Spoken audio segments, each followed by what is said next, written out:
Hi friend, आज हम बात करेंगे आज की क्लास में 3 शब्द के बारे में। जो पहला शब्द है अनुकर्मानुपात।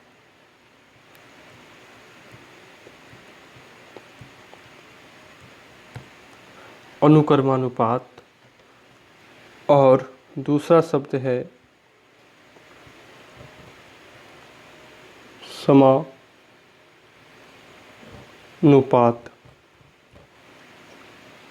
और तीसरा शब्द जो है वो है व्युत्क्रमानुपात।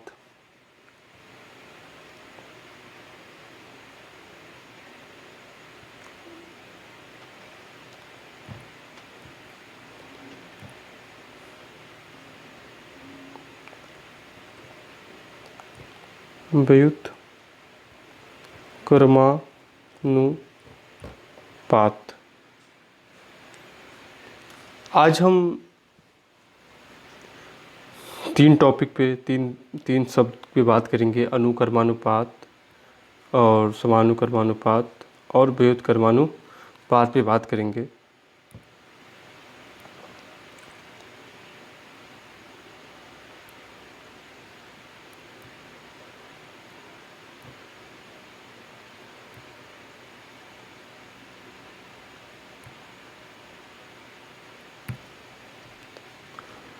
देखिए, पहले तो ये जो पहला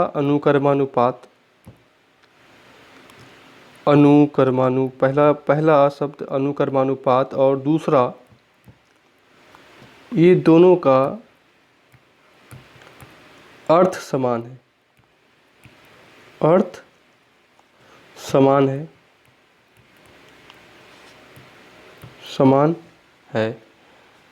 अब जब अर्थ समान है तो इनका यूज़ कहाँ होता है और इनका यूज़ कहाँ पे किस लिए किया जाता है। तो देखिए, सबसे पहले हम आपको बताना चाहेंगे कि समानुकर्मानुपात जो है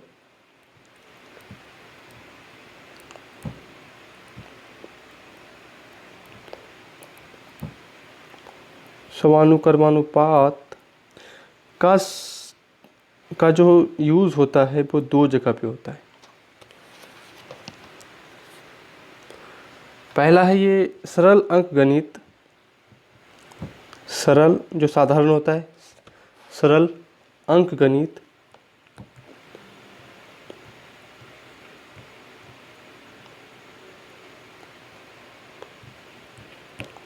सरल अंकगणित गणनाओं में किया जाता है इसका यूज़।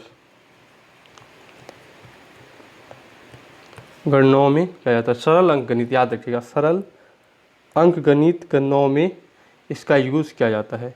और दूसरा है ये बीजगणितीय।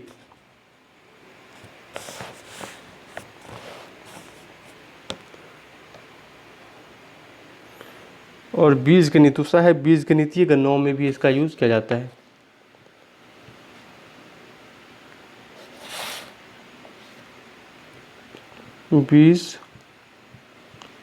बीजगणितीय गणनाओं में इसका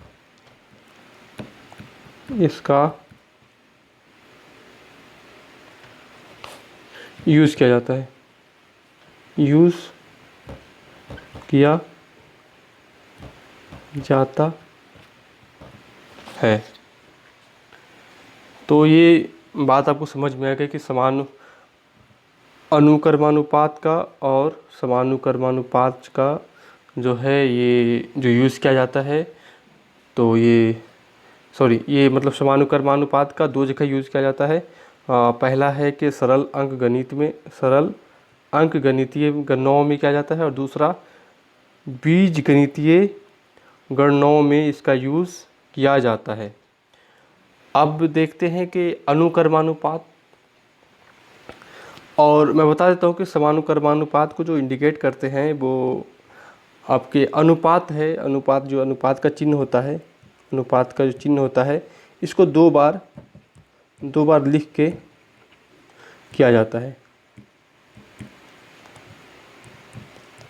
किया जाता है, जैसे इस तरह से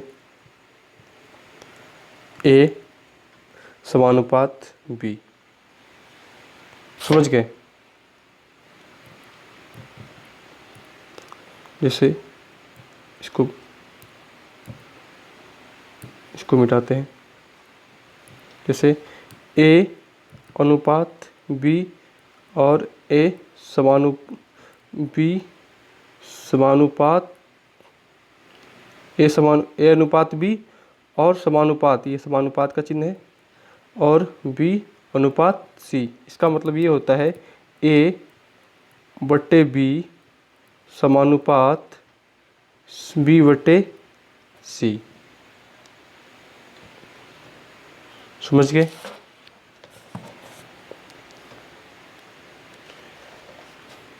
या फिर हम इसे इस तरह भी लिख सकते हैं, A अनुपात B इक्वल टू B अनुपात C। तो हम जो दर्शाते हैं, इसका जो चिन्ह होता है और निरूपण चिन्ह जिसे बोलते हैं, हम इसे डबल अनुपात में लिख करके हम इसे दर्शा सकते हैं। तो उम्मीद करते हैं ये आप समानुपात समझ होंगे। तो अब चलिए हम चलते हैं अनुक्रमानुपात के बारे में।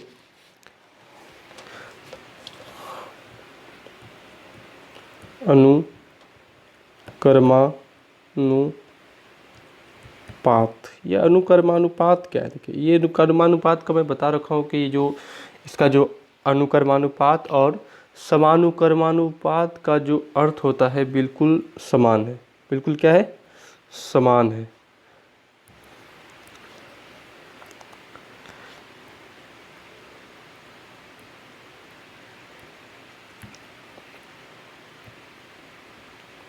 इनका अर्थ क्या है? समान है। अब इनका यूज़ कहाँ होता है? देखिए, इनका यूज़ दो स्थान पे भी, इसका यूज़ भी दो स्थान पे होता है। पहला स्थान है उच्च कोटि की गणनाओं के लिए से। ये क्या है? उच्च कोटि की गणनाओं के लिए से इनका यूज़ होता है। पहला है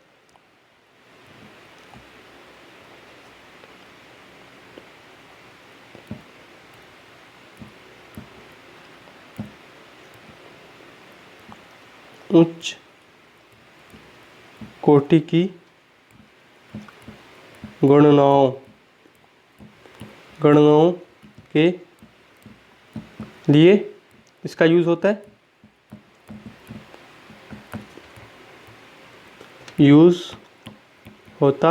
है।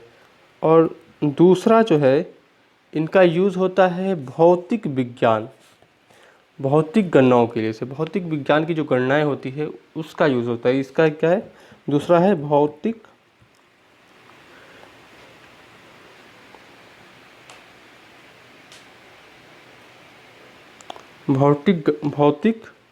गणनाओं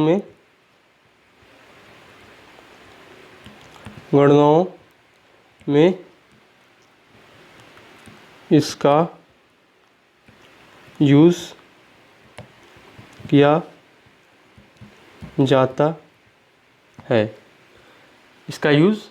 जाता है।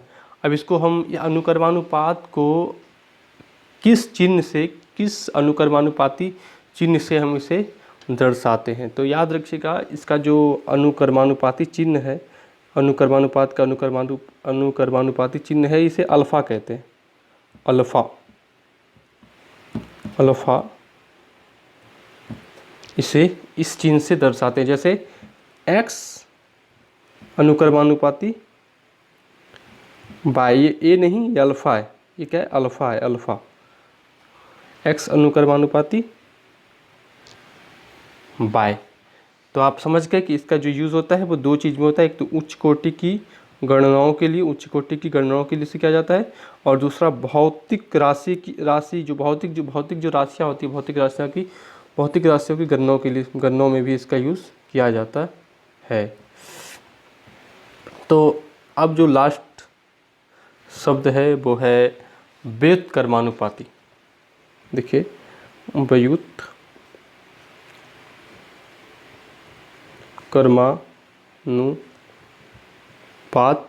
व्युत्क्रमानुपात।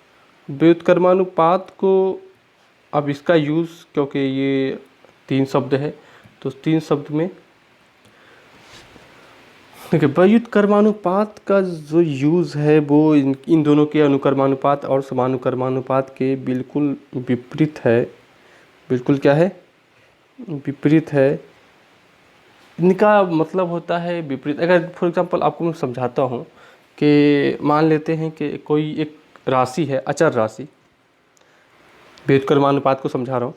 एक अचर राशि है x, क्या है? एक अचर राशि क्या है? एक अचर राशि है, x। देखिए, एक x, सॉरी, चर राशि, क्या है ये? चर राशि है। x क्या है? एक चर राशि है।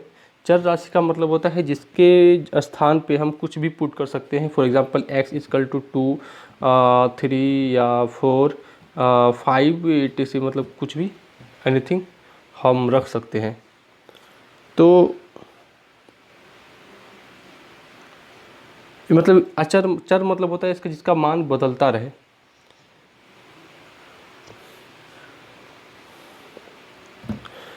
तो x मतलब कि अगर हम किसी चर राशि को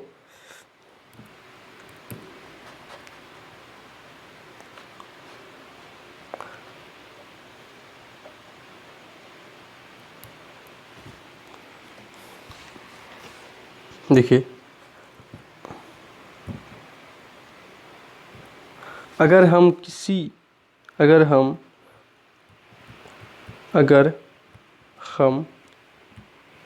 किसी दो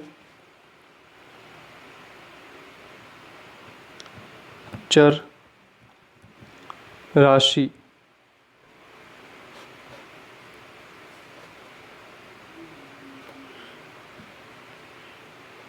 राशि को इस प्रकार बदलते हैं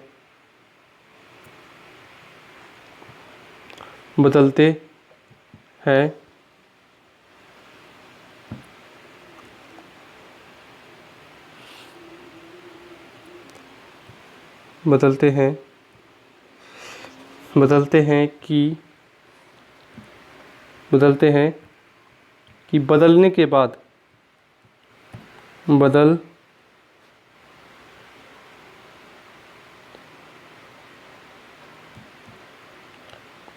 बदलने के बाद दो राशियों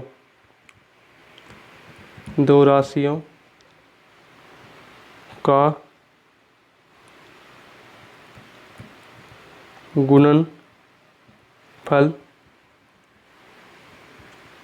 समान रहे। For example x व्युत्क्रमानुपाती 1/y, x व्युत्क्रमानुपाती 1/y। अब देखिए, अब एक आपको मैं उदाहरण देता हूँ कि कोई कार है, कोई कार है और ये कार 16 किलोमीटर लंबी सड़क, ये क्या है? लंबी सड़क है। लंबी सड़क को 4 घंटे में तय कर लेता है। लंबी सड़क को 4 घंटे में तय कर लेता है।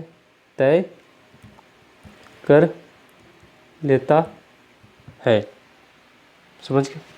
अब देखिए चाल बराबर क्या होता है? गति बराबर क्या होता है? गति इक्वल टू दूरी बटे समय। दूरी कितना है? 16 किलोमीटर, और समय कितना लगा? 4 घंटा। तो ये क्या कटेगा? तो ये क्या हो जाएगा? क्या हो जाएगा ये 4 किलोमीटर पर घंटा। याद रखिएगा इसे, ये क्या है, गति है, क्या है ये, गति इक्वल टू 4 किलोमीटर पर घंटा। अब देखिए गति का सूत्र क्या है, गति बराबर दूरी बटे समय। आइए इधर देखिए, गति इक्वल टू दूरी बटे समय। देखिए गति कितना, गति 4 किलोमीटर पर घंटा, दूरी कितना, दूरी कितना 16 किलोमीटर, और समय कितना, समय इक्वल टू 4 घंटा। अब देखिए गति क्या है 4 किलोमीटर प्रति घंटा और बराबर दूरी 16 किलोमीटर और समय 4 घंटा। अब देखिए आप गति और दूरी को गुणा करेंगे तो 16 किलोमीटर पड़ेगा। गति 4 गुना 4 इक्वल टू 16। अगर हम स्पीड को 8 किलोमीटर पर घंटा करते हैं, अगर हम गति को क्या करें 8 किलोमीटर प्रति घंटा कर दें तो समय कितना लगेगा 2 किलोमीटर। समय कितना लगेगा 2 घंटा लगेगा समय। जैसे अगर हम गति को 8 किलोमीटर पर घंटा कर दें तो 16 किलोमीटर दूरी को तय करने में 2 घंटा लगेगा। 2 घंटा लगेगा क्योंकि 1 घंटा में 8 किलोमीटर, 2 घंटा में 16 किलोमीटर। अब देखिए जैसे कि हम गति को बढ़ाए, गति को जैसे 8 किलोमीटर किए, घंटा 2 किलोमीटर हो गया। क्या है ये, क्या है कि व्युत्क्रमानुपात है। ये क्या है, गति जो है, गति क्या है, गति के व्युत्क्रमानुपात है समय। समझ गए। जब जब हम गति को बढ़ाएंगे समय घटेगा, और समय को अगर घटाएंगे तो गति बढ़ेगा। तो आप देखिए 8 गुने 2 16। इसीलिए कहा गया था कि अगर हम किसी दो चर राशि को इस प्रकार बदलते हैं कि बदलने के बाद दो राशियों का गुणनफल समान रहता है, समान रहे, तो ये क्या कहलाएगा, व्युत्क्रमानुपात कहलाएगा। समझ गए कि दो राशि है और दो राशि को में इस तरह परिवर्तन होता है कि उसका गुणनफल बिल्कुल एक ही जैसा बना रहता है। जैसे कि आपने देखा कि 4 किलोमीटर प्रति घंटा की रफ्तार से चलता है तो 4 घंटा लगता है, और 4 गुना 4 16 होता है। इसका गुणनफल बराबर है। और इस तरह अगर हम स्पीड को बढ़ाते हैं, गति को बढ़ाते हैं तो 8 किलोमीटर होता है, और 8 किलोमीटर और घंटा कितना लगता है, 2 घंटा लगता है, और 8 गुना 2 तो कितना होता है 16। ये भी देखते हैं बराबर है इसमें भी। अब अगर हम इसको 16 किलोमीटर प्रति घंटा कर दें तो फिर भी वही होगा। अगर हम इसको गति को 16 किलोमीटर प्रति घंटा कर दें तो कितना होगा, 16 क्या होगा, 16 किलोमीटर बटा 1 घंटा। अब देखिए 16 गुना 1 कीजिए तो 16 आएगा। तो समझ गए व्युत्क्रमानुपात। हम व्युत्क्रमानुपात को इस तरह लिखते हैं, x व्युत्क्रमानुपात बाय x, और बाय एक चर संख्या है जो आप x की जगह पे कुछ भी रख सकते हैं और y की जगह पे भी कुछ रख सकते हैं। जैसे कि मैंने x की जगह पे 4 रखा था, 8 रखा था और 16 रखा था, माना था, और x की y की जगह पे पहले 4 फिर 2 फिर 1। तो इस तरह उम्मीद करते हैं कि आप अनुक्रमानुपात और समानुक्रमानुपात और व्युत्क्रमानुपात के बारे में सही से समझे होंगे। और मैं बताना चाहूँगा कि 1 नवंबर से जो है वो मतलब कि 1 नवंबर से इसी पैरोमास ड्रीम ऐप पर पैरोमास ड्रीम ऑर्गेनाइजेशन की तरफ से 10वीं 11वीं और 12वीं की कक्षाओं की सभी पढ़ाई फ्री होने वाली है, सिर्फ कॉमर्स को छोड़ करके। सिर्फ कॉमर्स को छोड़ करके 10वीं 11वीं और 12वीं की, और 12वीं 12th मतलब 12वीं की सभी पढ़ाई बिल्कुल फ्री होगी, और एक अनुभवी और अच्छे टीचर के द्वारा आपको पढ़ाया जाएगा। और आपके सभी कॉन्सेप्ट को, जितने भी आपको प्रॉब्लम है, जो आपको अगर साइंस के बहुत सारे वर्ड होते हैं जो नहीं समझ में आता है, हम और हमारी टीम ये कोशिश करेगी कि आपको वो सारे पॉइंट टू पॉइंट समझाया जाए और बिल्कुल आसान और सरल शब्दों में आपको बताया जाए। तो अगर आप पढ़ना चाहते हैं तो हमारे इस पैरोमास ड्रीम चैनल को सब्सक्राइब कर लीजिए। तो आज के लिए बस इतना ही, फिर कल मिलेंगे नेक्स्ट वीडियो के साथ। Thank you.